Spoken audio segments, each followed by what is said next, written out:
जुन्या नोटांच्या लुटीचे कथित प्रकरण आणि या संपूर्ण घटनेशी संबंधित अपहरणाचा गुन्हा हे संपूर्ण खरं तर प्रकरण जे आहे ते पुन्हा एकदा चर्चेत आलेलं आहे. कारण याबाबत तपास जो आहे तो CID कडे देण्यात आलेला आहे. माझ्यासोबत जे अपहरणाच्या गुन्ह्यातील तक्रारदार होते ते संदीप पाटील आहेत. संदीपजी, खरं तर यामध्ये SIT ची देखील स्थापना ही करण्यात आलेली होती.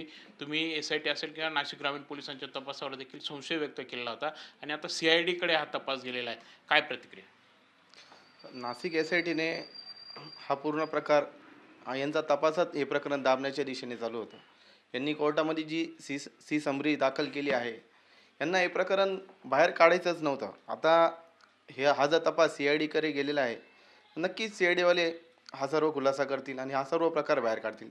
यांचं म्हणणं असं असेल का 400 करोडची रॉबरी झालेली नाही आहे, तर मी त्यांना ते ऑडिओ पुरावे दिले होते. टोल नाक्यावर विराट गांधी व विशाल नायडू हे हत्तरगी टोल नाक्यावर स्पॉट झालेले आहे, त्याचा फोटो दिला होता. त्यांचं लोकेशन त्या ठिकाणी त्या दिवशीचं आलेलं आहे. सगळं काही पुरावा असून यांनी हे सर्व कोणतेच पुरावे रेकॉर्डवर घेतले नाही. यांनी काय तपास केला आणि काय रिपोर्ट दिला, आता हा सर्व काही रिपोर्ट माझ्याकडे समोर आलेला आहे. आता CID वाल्यांना, आता मी अजून काय CID वाल्यांना पुरावा देईल आणि नक्कीच हे प्रकरण सर्व बाहेर निघेल. बरं. पण त्यांचं म्हणणं आहे, म्हणजे आता काही दिवसांपूर्वी नाशिकच्या ग्रामीण पोलीस अधीक्षकांनी एक पत्रकार परिषदेत म्हटलं होतं की तुम्ही जी तक्रार दिलेली आहे तीच मुळात खोटी होती, त्यामुळे आरोपी देखील यामध्ये निर्दोषी सुटलेले आहेत. आरोपी नाशिकला आलेला आहे, यांनी स्वतः त्याच्यामध्ये उल्लेख केलेला आहे. पण त्यांनी असं केलेलं आहे का चौकशी करून गेले आणि अंमलदार कुठल्या गोष्टीची जेव्हा तक्रारच नव्हती, काही मला या 400 करोड त्यावेळेस तक्रार नव्हती, ब्लॅक मनी असल्यामुळं किशोर सावळांनी याची तक्रार दिली नाही आणि त्यांनी दिली असती तर तेच अडकले असते. कुठली काही तक्रार नसताना ते माझ्याकडे येत आहे आणि त्यांच्या गाडीमध्ये माझा एक मित्र पण होता. माझ्या मित्रासमोर सगळ्या काही गोष्टीचा त्यांनी खुलासा केला. 5 मिनिटासाठी बसला. एवढं मोठं प्रकरण असल्यानंतर किशोर सावळेंनी त्यांच्यासमोर व्हिडिओ कॉल केला आणि किशोर सावळा बोलले की याला बसून ठेवा, म्हणे मला पैशासाठी फोन येणार आहे. विटनेस असून सुद्धा त्यांचं म्हणणं असं आहे का विटनेस काही सापडले नाही. यांनी कोणते विटनेस, काही पुरावे यांनी रेकॉर्डवरच घेतलेले नाही, जे SIT वाल्यांनी घ्यायला पाहिजे होते. खरं तर हे प्रकरण सर्व दाबण्याच्या दिशेनेच चालू होतं आणि 31 तारखेपर्यंत सर्व काही तपास योग्य चालू होता. 31 तारखेला किशोर सावळा स्वतःहून सरेंडर होतो आणि हा पूर्ण तपास फिरतो आणि किशोर सावळासमोर मला 2 तारखेला मारलं जातं आणि मला सांगितलं जातं का तू पैसे मागितले अशी स्टेटमेंट लिहून दे. म्हणजे नक्की हा प्रकार काय चालला होता. किशोर सावळा आल्यानंतर यांनी हा तपास कोणत्या दिशेने यांनी फिरवला.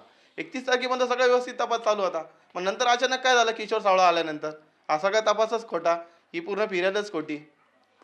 नक्की याचा खुलासा CID वाले करतील आणि त्यांना मी अजून काय पुरावे देईल जे आहे माझ्याकडं. बरं, मला एक सांगा की हे संपूर्ण प्रकरण जे तुम्ही सांगतायत की कंटेनर लुटलं किंवा मग तुमचं अपहरण झालं, हे संपूर्ण प्रकरण नक्की काय होतं? कंटेनर कधी लुटला गेला होता? तुमचं अपहरण नक्की काय झालं होतं? तुमचा काय रोल होता? कंटेनर हे 16 ऑक्टोबर रोजी लुटले होते कुठे? चोरला घाटामध्ये, कर्नाटकच्या. ते कर्नाटक हद्दीमध्ये होते. तर त्याचे काही पुरावे, त्याचे काही ऑडिओ क्लिप्स जे स्वतः किशोर सावळा आणि जयेश कदमचे जे माझ्याकडे आहे, मी SITच्या अधिकाऱ्यांना पण हे ऑडिओ क्लिप दिले होते. त्यांची कोणती शहानिशा केली नाही, त्याची फॉरेन्सिक लॅब केली नाही, आवाज मॅच केले नाही, काहीच नाही केले आणि यांनी एकदम सहजपणे प्रकरण खोटं दाखवलं. तुमचा या घटनेमध्ये रोल काय होता नक्की? की म्हणजे तुमचं अपहरण झालं, तुम्ही जे तक्रार जे गुन्हा दाखल झाला होता, तुमचं अपहरण का केलं?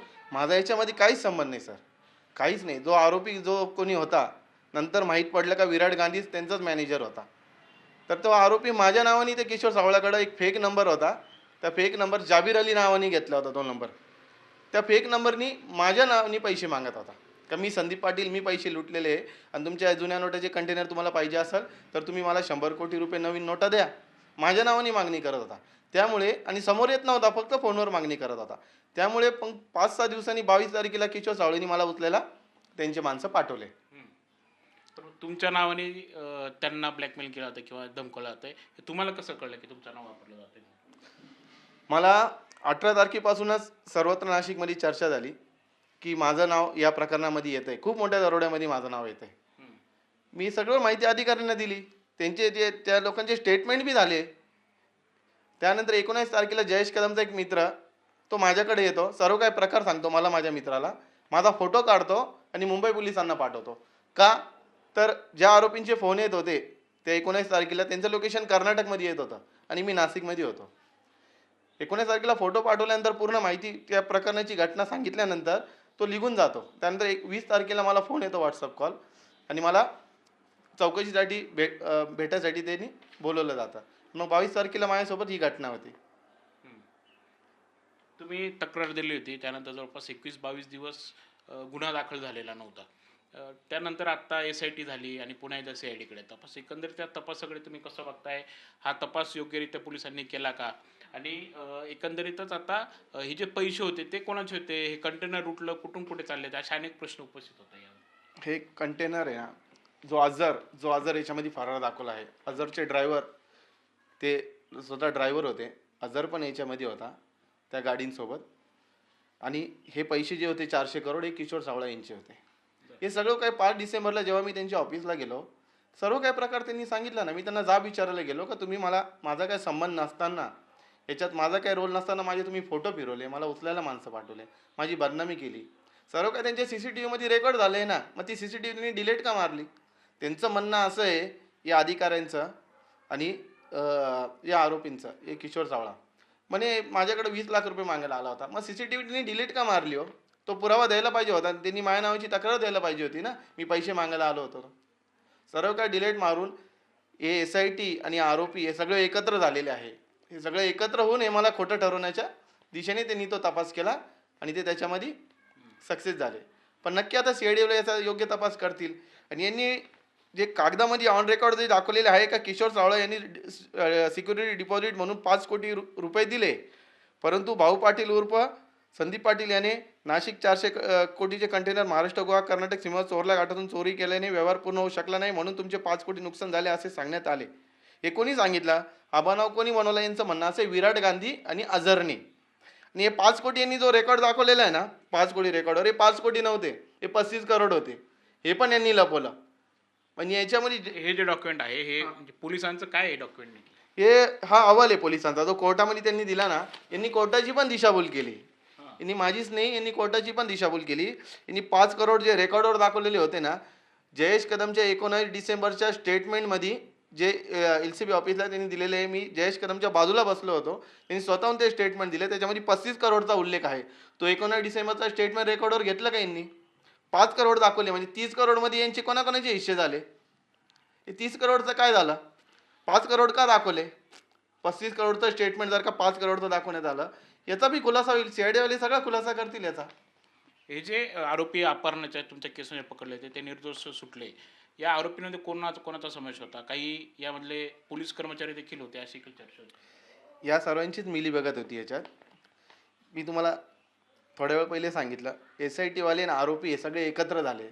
एकत्र होऊन एका आरोपी समोर एका फिर्यादीला मारलं जातं आणि मला सांगितलं जातं की तू 20 लाख रुपये मागितले अशी स्टेटमेंट दे. आणि तो फिर्यादी हसतो, तिकडं राक्षसी हसण्याचा आनंद घेतो आणि मला म्हणतो की मी तुला सांगितलं होतं मी सगळं काय मॅनेज करू शकतो, पण तू ऐकलं नाही. मी साहेबांना म्हटलं, साहेब हे काय आहे? हा काय प्रकार चालू आहे? तर साहेब माझ्यावर चिडायचे आणि मला मारायचे. म्हणजे मला त्या 2 फेब्रुवारीच्या दिवशी जेव्हा नाशिकचे अधिकारी मला बॉम्बे नाक्याला बोलवतात, तिकडून मला तालुका पोलीस स्टेशनला घेऊन जाता. 12 वाजेपासून तर 9 वाजेपर्यंत मला तिकडे बसून ठेवता, माझा मोबाईल जप्त करता आणि मला 2 ते 3 तास मारले जातात. म्हणजे हा नेमकी किशोर सावळा आल्यानंतर हा तपास कसं काय फिरला हो? सगळं काय तपास 31 तारखेपर्यंत यांनी स्वतः दिलेलं आहे. यांनी रेकॉर्डवर घेतलेला आहे तो तपास, की तपासात यांनी खुलासा केलेला आहे. गुन्ह्यातील अटक आरोपींना विश्वासात घेऊन त्यांचे जबाब घेण्यात आले. तसेच गुन्ह्याची तांत्रिक माहिती घेतली. एकंदर गुन्ह्याची फिर्याद व गुन्हा दाखल करण्यापूर्वी आरोपी जयेश कदम यांनी तक्रार अर्ज चौकशीमध्ये स्थानिक गुन्हे शाखे यांच्याकडे जबाब दिलेला आहे. आरोपींचे जबाब व तांत्रिक माहिती सर्व बाबींचे सखोल अवलोकन करता लक्षात आले की स्पष्ट झाले की किशोर कल्याणजी सावळा बिल्डर, रूम नंबर 204, कोणाक टॉक, साईबाबा मंदिर मागे, घनागाळी रोड, ठाणे पश्चिम हा या सर्व गुन्ह्याच्या घटनेमागे केंद्रस्थानी असून त्याच्या सांगण्याप्रमाणे नमूद आरोपींची फिर्यादीच्या बाबतीत झालेली गुन्ह्याची घटना घडवून आणलेली आहे. कोणाच्या सांगण्यावरून? किशोर सावळा यांच्या सांगण्यावरून. हे स्वतः पोलीस कबूल करताय ना. हा रेकॉर्डवर आहे. आज त्यांनी कोर्टात अहवाल दिलेला आहे, हा रेकॉर्डवर आहे. व त्यासाठी किशोर कल्याणजी सावळा बिल्डर यांनी कटकारस्थान केलेले आहे. बिल्डर किशोर सावळा कल्याणजी सावळा, कोणाक टॉवर, साईबा मंदिर, घनाघाटी रोड, ठाणे पश्चिम यास आरोपी करण्यात आलेले आहे. हे कोण बोलतं? हे मी नाही बोलत, हे स्वतः SIT वाले बोलतात. हे किशोर चावला अटक होण्याच्या पहिलेच त्यांचं स्टेटमेंट आहे जे कोर्टामध्ये त्यांनी अहवाल दिलेला आहे. आणि त्यानंतर किशोर चावला 31 तारखेला सरेंडर करतो आणि 2 दिवसात सगळा तपास फिरतो. असं काय होतं किशोर चावला आल्यानंतर असं काय होतं? एवढ्या दिवस जो किशोर सावळा जो फरार असल्यानंतर जो यांना पकडले जात नाही. सगळे काय पकडले जातात? किशोर सावळा आणि जो याच्यातला मुख्य आहे अझर सय्यद हे पकडले जात नाही. नंतर किशोर सावळा स्वतःहून सरेंडर करतो आणि सगळा तपास फिरतो.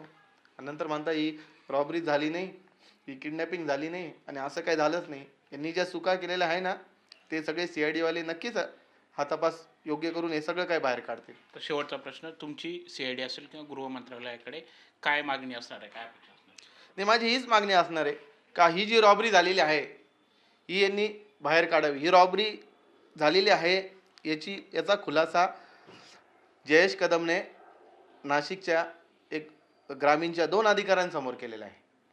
एक स्थानिक गुन्हे शाखेच्या आणि एक LCBच्या. त्यांनी ती CCTV त्यांनी ती रेकॉर्डवरती पण घेतली का नाही? ती पण त्यांनी दाखवा ना. ते म्हणत असेल का हा काही झालेलं नाही.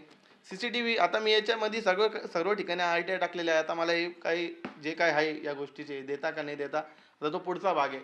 पण यांनी ज्या ज्या गोष्टी रेकॉर्डवर घेतल्या पाहिजे होत्या त्या त्यांनी रेकॉर्डवर घेतल्या नाही. खूप काही गोष्टी लपवल्या यांनी. महत्त्वाच्या म्हणजे जे ऑडिओ क्लिप्सच्या समोर आले आहे, मी काय मीडिया बांधवाला बी दिलेला आहे, त्याचा बी खुलासा यांनी कुठल्याच मीडिया समोर केला नाही. त्यांनी सांगावं हे खोटं आहे म्हणून. जे ऑडिओ क्लिप आलेले आहे त्याच्यामध्ये स्वतः किशोर सावळा खुलासा करतोय का रॉबरी कशी झाली, रॉबरीमध्ये कोण सहभाग होता, कोणी लुटले आणि रॉबरी झाल्यानंतर ते कंटेनर कोणत्या दिशेने गेले. स्वतः किशोर सावळा खुलासा करतोय ना. मग त्याचं काय झालं? त्याचं काही समोर आलं नाही. एकंदरीतच आपण बघत आहोत की जे काही तक्रारदारांकडून खुलासा केला जातोय ते खरं तर धक्कादायक आहेत. दरम्यान आता CID या संपूर्ण प्रकरणाचा कसा तपास करते, त्यांची जी काही मागणी आहेत त्याची खरं तर पूर्तता होणार का, या संपूर्ण प्रकरणाची सखोल चौकशी खरं तर होणार का, आणि हे प्रकरण खरं तर नक्की आहे तरी काय, यामध्ये कितपत सत्य आहेत हे देखील आता चौकशीमध्ये समोर येतात का हे पाहणं तेवढंच महत्त्वाचं ठरेल. कॅमेरा निकेपारसह प्रांजल कुलकर्णी, NDTV मराठी, नाशिक.